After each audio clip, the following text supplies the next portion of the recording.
clear that the police involved were really scared and had been trained to be scared, and that they were going into a neighborhood, they were referring to themselves as targeted.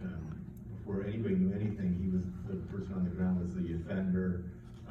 There's talk of an ambush and being circled, and this kind of idea that they're in a jungle surrounded by wild animals. And this is obviously instilled at the academy level, where officers are shown videos where there's a routine traffic stop. They pull down the window and somebody points a gun at them, and they're told, yeah, you don't want to end up like this.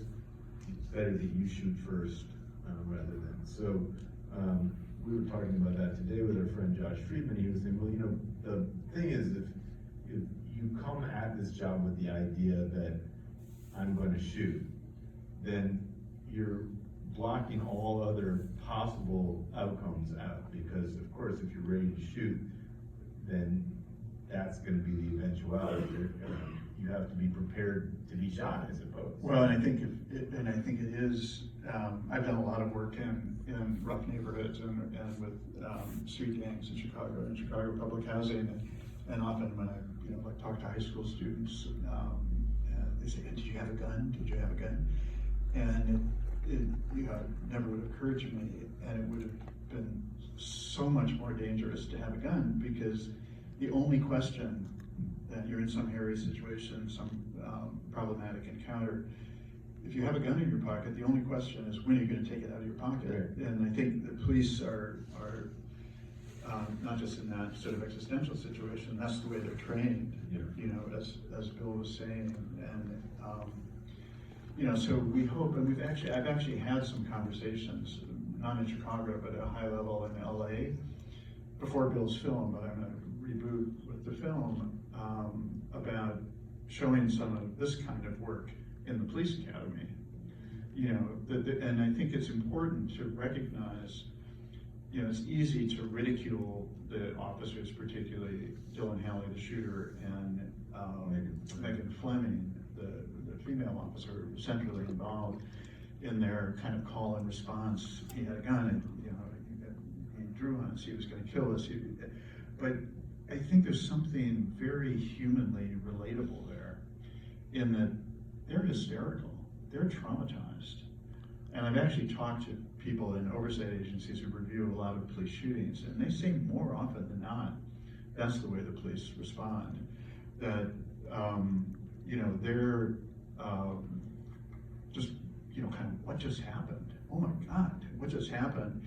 And the immediate need to find some magic word, some formulation that just almost allows you to take the next breath and go forward with your life.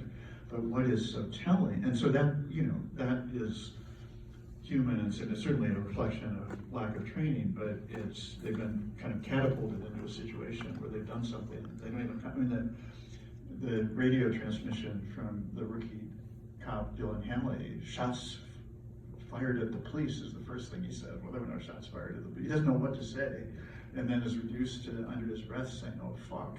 It just completely discombobulated.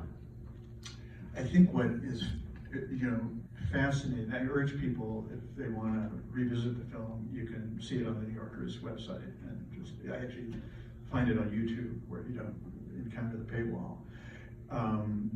But so the officers are sort of hysterically saying, he drew on us, Halley had to shoot him, he was going to kill us.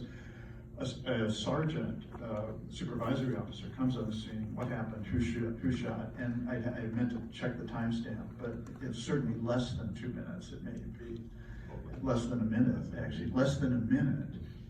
And he's there supposedly on behalf of the department to investigate what happened, and he completely accepts what the officers have hysterically said.